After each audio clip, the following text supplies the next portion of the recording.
A tip I would give to a company who are trying to get a bank loan for a business is to have a very strong business plan, but keep it very simple, stick to the fundamental principle of what the business is going to try and do, and obviously how it's going to make profit and how it's going to run and grow in the short term, but just keep it simple. The tips that I would give for a company trying to get a loan is we're obviously in very difficult times at the moment with the banks sort of reticent to lend anything to virtually anybody unless you've got a solid gold guarantee behind it. When things go bad, you always go back to basics.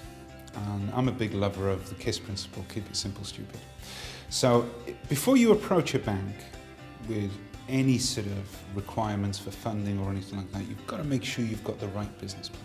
You know, we've all seen it on Dragon's Den, where all of a sudden, you know, the voice comes over, Duncan Bannatyne now wants to drill into the finances of XYZ person. And they always get it wrong.